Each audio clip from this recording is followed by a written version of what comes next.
All right, good morning, everybody. It's 11 a.m. I'm going to go ahead and get started. Like I said in my message that I posted to Canvas, this is just going to be kind of um, I'm going to work through a couple of practice problems, and then if you have questions about them, feel free to ask. But this is just I'm going to record it. I'm going to post this on Canvas. Today, what I'm going to specifically work on is question number 6 from your chapter 4 homework. I'm not sure if anyone's had the opportunity to get started on that or anything like that, but it's really neither here nor there if you have. But I wanted to give you a little bit of a head start on it if you haven't already. So I will start with the whiteboard. Okay, so when I look at question number 6, and everyone's going to have a slightly different version of this. Question number 6 asks, write the net ionic equation for this precipitation reaction. Include the physical states. Okay, so this question, as I am presented with it, is 2LiCl AQ. Okay, I'll talk about these three things, or basically these three things. The first thing is that there's a 2 coefficient in front of my formula, LiCl. LiCl is lithium chloride.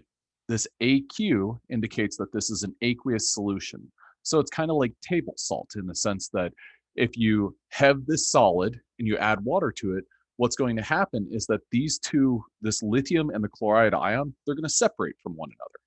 Okay. Now, the next part of this is PB, and then in parentheses, CH3COO, and then a close parentheses and a 2, also with an AQ. So this is the reactant side of my reaction. Okay, lithium chloride added to lead acetate. This is a lead ion, and this is an acetate ion. Acetate is an anion, CH3COO minus. You have to have 2 of them, hence the subscript there, because lead forms a 2 plus cation. Okay, so these two uh, different reactants, the way that I always look at them is I look at them as AX and BY. I look at them as those symbols because then when those two reactants are added together, I get the products AY plus BX. This is known as a double displacement or a double replacement reaction. This is also commonly known as a metathesis reaction, but basically it's 2 ionic compounds where you switch the ions. The cation is paired up with a different anion, and then the other cation is paired up with a different anion.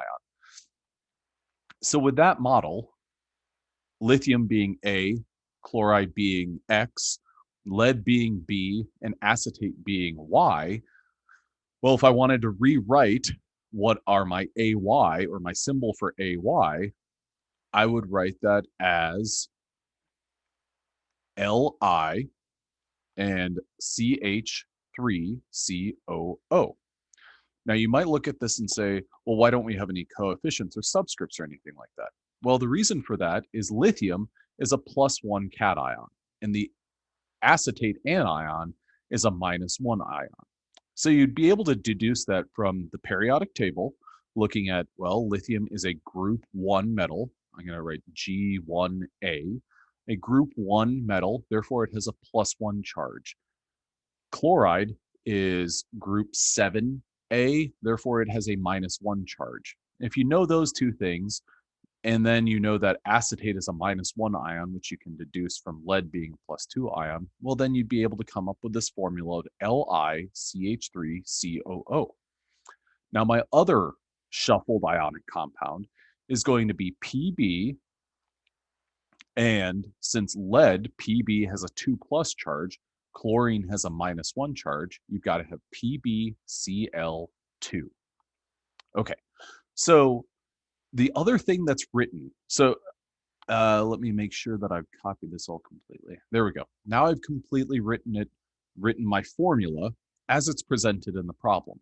The only thing that I have not included is the states. So I showed that lithium chloride and lead acetate were both aqueous solutions or aqueous substances. They dissolve into water. They separate into those ions in a water solution. Now, the products show me that this is also AQ, aqueous.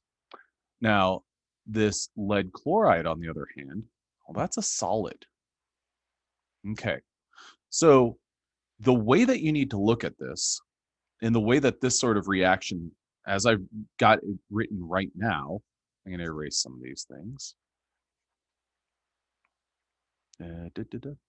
This is basically, you could say that this, I'm going to erase the AX and BY as well. The equation that I've written here, you can refer to this as a molecular equation. I'm just going to write EQN because I'm looking at the molecules that will react with one another and the molecules that are going to form products. Now, what we care about is what this question is asking. And this question asks us to write a net ionic equation. Just a second. Okay. There we go. And so you've got two words there that are very important, net and ionic.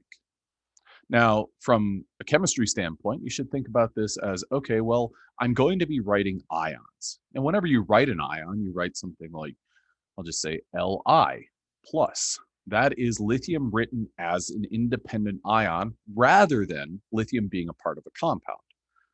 So that's kind of your template for writing an ion. The other part of this is the word net. Whenever I think of net, I think of like net proceeds or net benefits or net profit or something like that. You know, I started a business selling Dr. Pepper cans, and I had to buy the Dr. Pepper cans for 50 cents a piece, but then I'm selling them at 75 cents a piece. So my net proceeds, my net profits are going to be 25 cents per. So you basically, you omit or you kind of wash away one part of that sort of transaction. So when you write a net ionic equation, what we want to focus on is we want to focus on our product.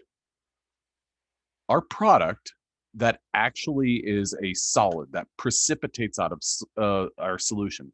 And in this case, it's going to be PbCl2. Now I start with the product because that's going to be my foundation for writing my reactants. Now, a fair question would be, well, we talked about ionic, we talked about net, but now I've written a compound. Well, I've written this as the insoluble ionic compound. So that's the only product that I'm going to write. What did I omit from my product side? I omitted the lithium acetate. I omitted that because those lithium ions and those acetate ions, they stay in solution. Those basically, the way that I always kind of characterize it is they did not contribute at all to the formation of my lead chloride. So what that means is I want to think about what are the ions that actually contribute to the formation of my product. The ions that actually contribute are the chloride ion and the lead ion. So what I'm going to do for this is I'm going to reflect on, well, what are my reactants? Pb 2+. There are lead ions in solution from this lead acetate solution, or this lead acetate. There are also chloride ions in solution. So I'm going to write Cl minus AQ. I've written both of these as ions. I've indicated AQ to stress the state that they are in. They are aqueous. They are free in solution. The last thing that I want to include is this 2 coefficient because I want to go ahead and balance this reaction. But this shows me a net ionic equation. So the transition from a molecular equation to a net ionic equation. Now, I'm going to regenerate this question. Just a second. And nope. Okay. I'm going to go ahead and clear all these drawings. And now I'm going to do another variation of this question. So I regenerated my values, and I'm going to write out my molecular equation, and then I'm going to write out my net ionic equation. My molecular equation shows 2RbOH is aqueous. So what that means is I've got rubidium ions and hydroxide ions floating around in solution. Rubidium on the periodic table is in group 1A, therefore it has a +1 charge. Hydroxide is a polyatomic ion with a -1 charge. Hence, this molecule or this ionic compound is electronically neutral. I'm going to add that to Mg, magnesium, and then I've got a parentheses and I write NO3, 2. I'm going to write AQ for that as well. Magnesium nitrate. Magnesium has a charge of +2 because it's in group 2A of the periodic table, and nitrate has a -1 charge. Hence why I included the subscript 2 outside the parentheses for nitrate. I'm going to add those two things together, and I'm going to get some products. The first product that I'm going to get is MgOH2. This is a solid. So when a magnesium ion comes in contact with two hydroxide ions, they form an insoluble ionic compound. So if those two ions pair up, well then I'm going to have Rb, rubidium nitrate, as my other two ions that combine. I'm going to put AQ because that is an ion pair that they don't have a strong enough attraction to form a precipitate or a solid. Now to balance this, I've got to have the same number of rubidiums on the reactants and the product side, same number of nitrates on the reactants and the product side, so I can balance that simply with the number 2 out in front of that RbNO3. Now, my net ionic equation, I'm going to look at my product, and the only product that I care about for a net ionic equation is the one that forms a solid. And the one that forms a solid is magnesium hydroxide. Well, that is an insoluble ionic compound that results from magnesium and two hydroxide ions coming together. So I need magnesium 2+, and that charge I can get from the periodic table. I put AQ because, well, magnesium nitrate is soluble in solution. It's ions are freely floating around in solution. I'm going to pair that with OH minus, which is aqueous, and I'm going to put a 2 coefficient out in front of that because I want this to be electronically neutral, and I want the same number of hydroxide ions and magnesium ions on both sides of the periodic table. All right. Well, those are the two questions that are the one question that I wanted to go over a couple of different variations on, because what this kind of gets to is it talks about, or we've been able to talk about a couple of different things. Ionic compounds that are soluble in solution, they get the AQ designation. When they shuffle their ions with another aqueous solution, they can form a precipitate, can form a solid, as is indicated when the magnesium ion, hydroxide ion come together. But also we talked about with this balancing chemical reactions. All right. Well, that's what I wanted to cover today. I'll be back on tomorrow at about 11, and we will go through a couple other practice problems and a couple of other things from homework number 4. And if nobody has any questions, well, then I hope y'all have a wonderful afternoon.